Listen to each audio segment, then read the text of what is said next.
Good morning, and welcome to another Seize the Day. Today's Monday, September 9th. I trust you guys are waking up, feeling refreshed and ready to begin a new day. Um, you can tell that fall is in the air, right? Driving around here in New Hampshire now, you get to see some of the leaves beginning to change. So it's just we're just waking up to the fact that seasons are changing. But hey, that's life too, isn't it? We pass through various seasons, and the one constant is that God is always with us.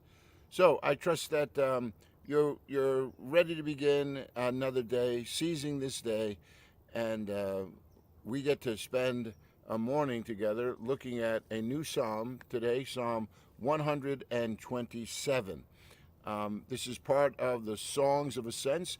This is our last week, actually, in this psalm, in the Psalms of Ascent. I trust that this has been a good study for you.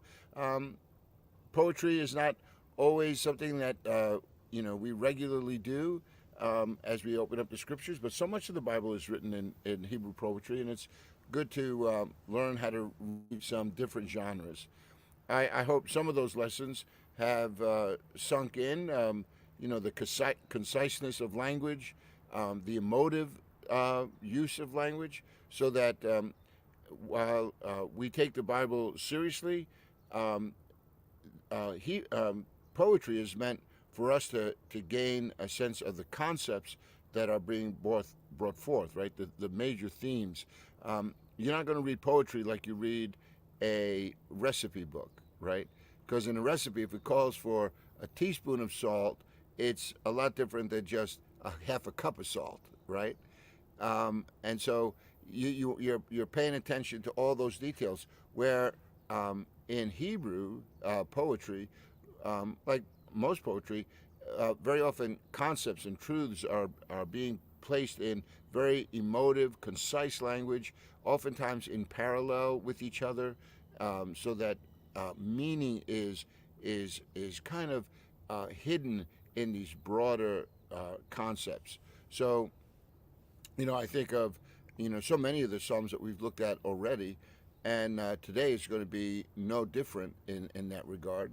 And so we'll get a chance to look at Psalm 127. Before we do, I just want to bring to everyone's attention, as we're going through this, on our website, bethanychurch.com. You can find the sermons of the week, of the past week, that will be posted there in this series. But now, when you go on, you'll also see that there is another. Um, uh, there's another announcement there for our next series that's going to begin next week, and that's called Casket Empty. We're going to begin this series with a seminar by Dr. Carol Kaminsky on Saturday, September 14th from 9 to 1. That's this coming Saturday. If you're anywhere near Bethany, you should come. She is going to be, just she's going to be awesome. Like she has studied the Old Testament and understands the patterns that are present. Um, will give everyone a great understanding on how to really approach the scriptures. For those of you who may not be aware, I've talked about this a bunch, but I don't know if I ever really um, elaborated a little bit on the title Casket Empty. The title Casket Empty is an acronym, and it speaks of major events that are taking place throughout the scriptures, that if we kind of understand what those events are, we can begin to place some of these stories in those events, and by doing so, it'll give us a really clear overview of the main redemptive story that God is bringing, that will ultimately land in an empty tomb with Jesus. Because the whole story is God's work of redeeming humanity that has fallen, and it's fallen way back in the beginning, right, in creation. So casket stands for creation, Abraham, Sinai, kings, exile, temple. Six major events that take place in the life of the nation of Israel: creation, Abraham, Sinai, Kings, Exile, Temple. And empty is all about New Testament, and it comes with this sense of expectations, Messiah, Pentecost, teaching, and yet to come. And so if you get on our website, bethanychurch.com, you clicked on there, you'll see there's all kinds of resources. If you sign up for the seminar, all the resources are yours for free. We bundled them all together. So it makes it for a very affordable. And if you need any help with that, just let us know. We don't want price to be an inhibitor for people to come and participate. At the same time, if you can't make it for the seminar, then you can purchase the material online. If you were to take the Bible study, the timeline, and the maps, right? That would be. I'm gonna write this out here for everyone. So the Bible study, there's a timeline that goes with resources that she has prepared, and maps, and you'll find that those are materials that will carry you along with all of the work that we're going to be doing together as we go through this study, because I'm going to be taking the study, the Bible studies, and unpacking that for us on Seize the Day, so that as we go through this study, you're gonna really get a very good foundation on how to read your Old Testaments. And I think that's, sometimes we approach the Bible like a fortune cookie, right? We if you go to a restaurant, Chinese restaurant, and you open up that fortune cookie, and you get that little piece of paper, and you're like, oh, this fits me, right? Whatever. But we shouldn't be reading our Bibles like that. Our Bibles, they have context, right? The Bibles are God's promises to us, so that we can live life with greater security as we go out into this future, because He's going to teach us something about ourselves, about the world that we live in, and about this world to come. So this Bible study, the timeline, which is an amazing pamphlet that she put together, and I'll illustrate this a little bit for you, but all of these resources are available online, and they can be shipped to your door. We actually are going to begin the Bible study in earnest on September the 29th. So we have a couple of weeks before we're going to start that. So I hope that you'll tune in for that. It's going to be a great study. Well, listen, let's turn to Psalm 127, and as we do, I'd like to read this psalm and then just talk to you a little bit more about it. So it says it's a song of ascents, right? And it's attributed to Solomon. And so in this back view, you need to think now a little bit about who Solomon is. And see, this is where our understanding of the scriptures are going to, enhance our understanding now, even of this psalm. Because if we know something about Solomon, we know Solomon was, probably one of the richest men to ever live. He had an authority and a wisdom that were unparalleled, and the scripture presents him as being this very, very wise, son of David. And so, for him to make these statements now, it says something, because Solomon was at the top of the food chain, right? So let's read this psalm together, and then we'll spend some time talking about it. It says, unless the Lord builds the house, its builders labor in vain. Unless the Lord watches over the city, the watchmen stand guard in vain. In vain you rise up early and stay up late, toiling for food to eat, for he grants sleep to those he loves. Sons are a heritage from the Lord, children a reward from him. Like arrows in the hands of a warrior are sons born in one's youth. Blessed is the man whose quiver is full of them. They will not be put to shame when they contend with their enemies in the gates. I'm going to spend just another moment here and read this for you, and then we'll begin to look at some of the nuances that we find in this psalm. Let's read it again. Unless the Lord builds the house, its builders labor in vain. Unless the Lord watches over the city, the watchmen stand guard in vain.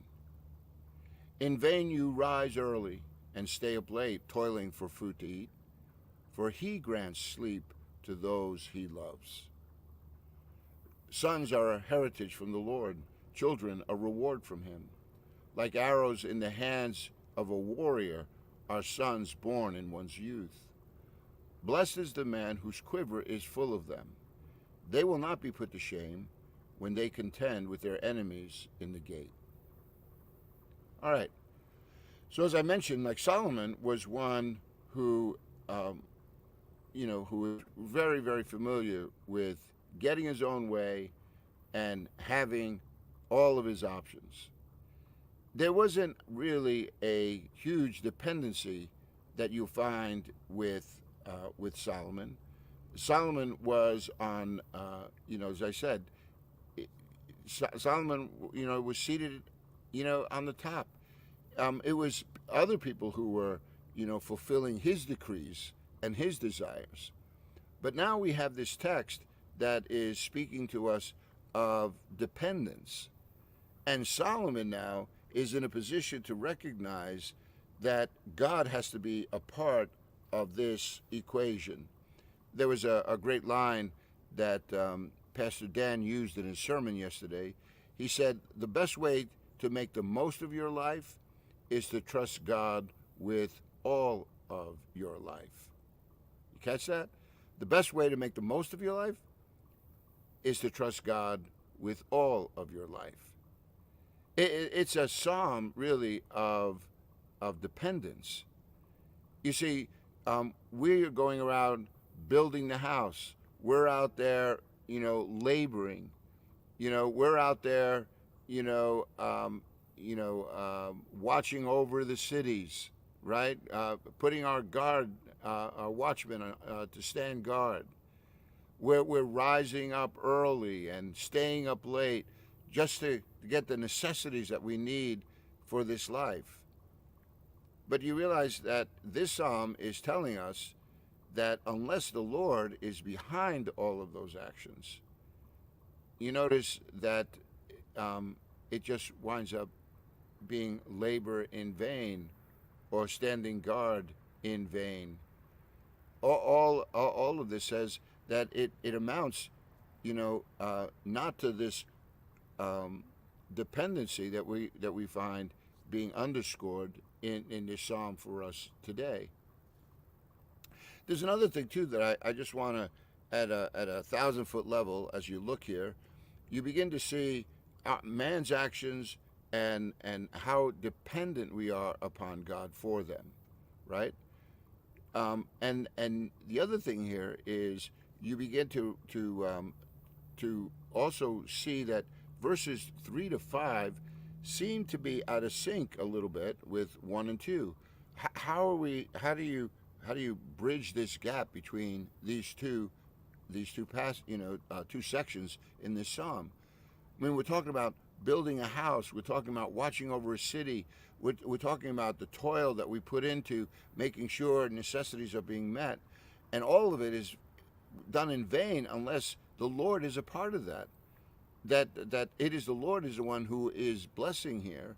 And then the next thing you know, we are talking about sons and quivers and not being put to shame. Like, how does all this work?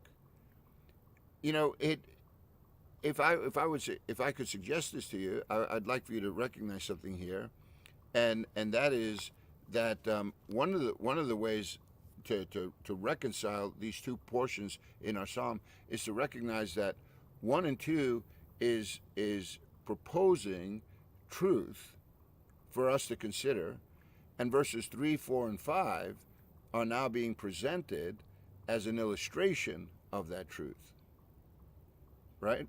So sons are a heritage from the Lord, children a reward from him.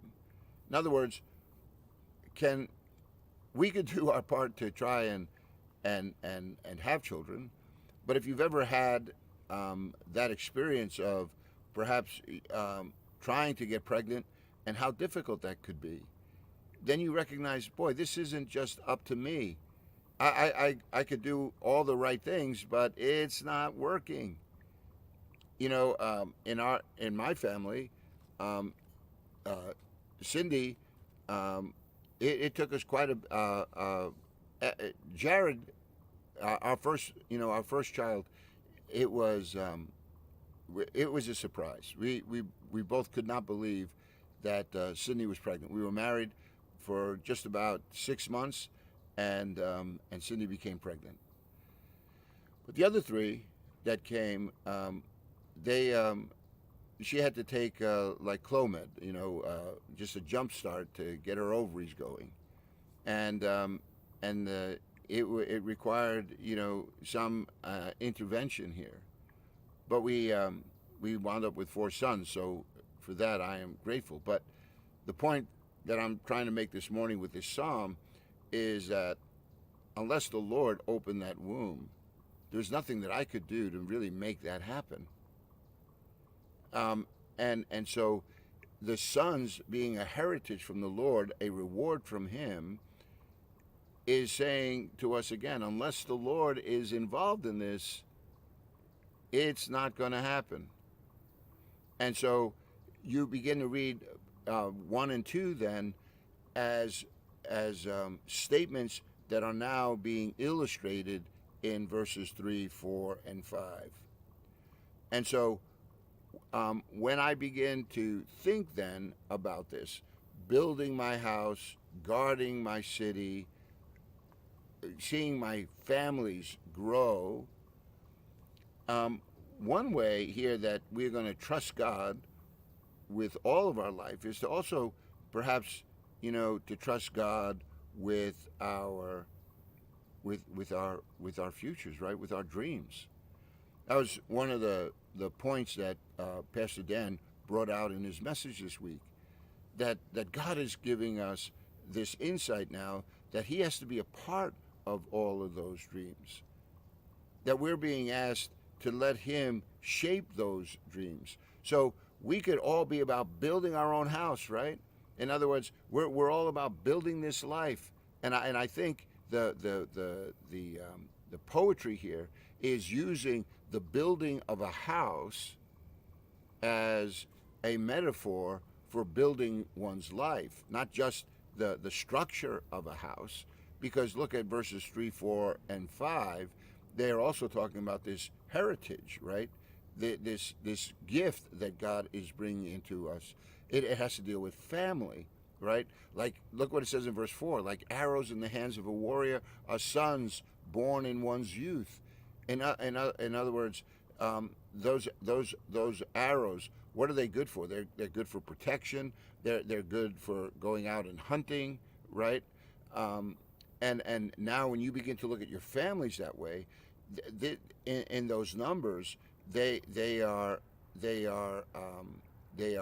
helping us to live life safely. In the culture in which this psalm was written, it's like thinking about early agriculture here, and farmers. People had big families. Why? Because they needed all the labor they could get to go out there and make life happen, work in those fields, right? And everybody had a job, and it was important for them if they were going to live well.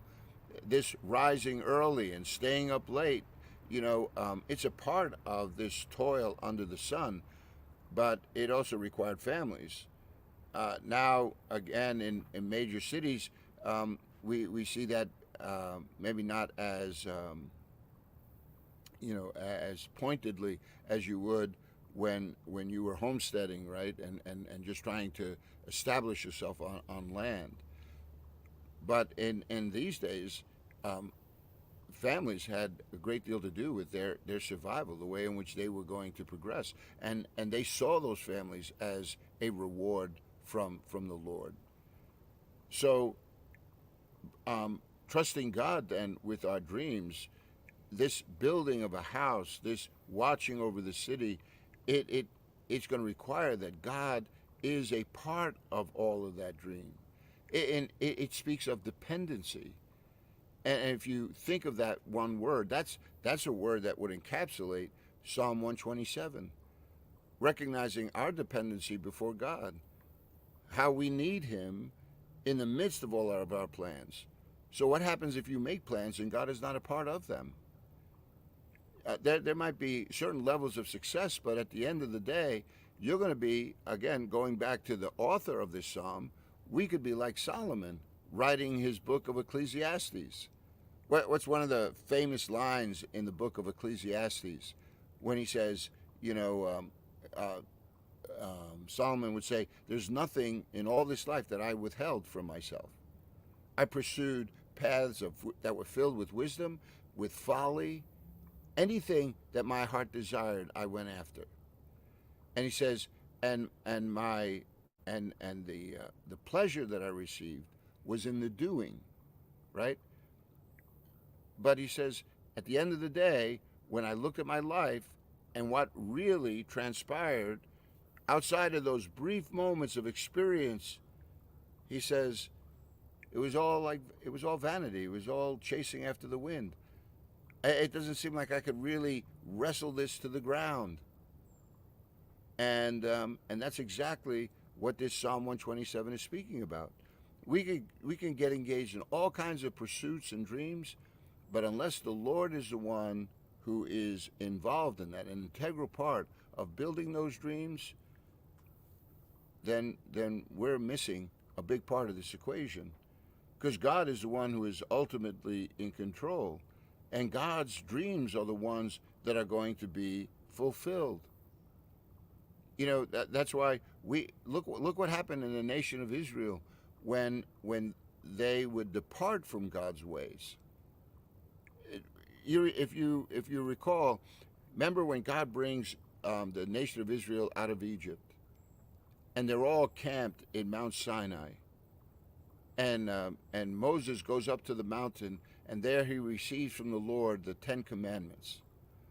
These commandments, these statutes, these regulations were meant to give definition to the people of God. And if you remember in your mind, right, these are people who have been slaved for 400 years under Egyptian rule. And now they were about to come into their own. They were going to have their own land. They were going to be able to work the land for themselves. They were going to be able to build their families and watch over them and not under the dominion of Egypt. But God says, for you to do that, I want you to enter into this covenant with me. I'm going to give you wisdom, and together now we're going to build the future. So no other gods before me, because what they'll do is you will begin to focus less on me and more on created things. I mean, think about it. The idols that have become a part of everyone's culture, what do they usually stand for? They stand for a control, right, or a seeming control and authority over things that are beyond our control. So people pray to the sun god, right, or they'll pray to the god of the rain. They'll pray to the god of fertility. Nowadays, we have different kind of idols, right? They may not be as primitive as in days past, but tell me that money isn't an idol in the days in which we're living. Let's talk about sex. Talk about power, education. So we may not be bowing down to wood and stone, but that little piece of parchment paper or those titles in front of our name, people can idolize those, can't they? And yet God is not a part of that. So how is God beginning then to feed into my everyday experience? So how is my heart being aligned to God's will and purposes? Next thing you know, it's all about me, and I'm running off in my own direction. So so one of the things that you find here in those commandments, right, was no other gods before me. You shall make no graven images to bow down to them. You shall not take the name of the Lord your God in vain. In other words, don't say things about God that are not true, right? And people do that all the time. We're like, well, God would be happy with this when God has already gone on record saying that He's not happy with that. We ought to remember the Sabbath and keep it holy because there is this rhythm of this life. And on the Sabbath day, we were to reflect upon the blessings that God has brought. A day where we would just unplug and recognize our dependency on God and His desire to be a part of our life. We're to honor father and mother. Don't murder. Don't steal. You know, um, don't commit adultery. Don't lie against your neighbor, and don't covet your neighbor's stuff. If those commandments, they had everything to do with my relationship with God and my relationship with people. It was a covenant that God says it was a covenant of love. If we were to follow those things, what would happen? It says God says you will prosper in the land in which you're going. That I will the soil will produce. You will have large families. I will bless you. But the opposite was also true, right? We disregard God's ways. We disregard His call on our life, and we're going to suffer the consequences. And so here, many, many years later, Solomon is still reflecting on that basic truth that God gave to Moses years ago. Unless the Lord builds the house, its builders labor in vain.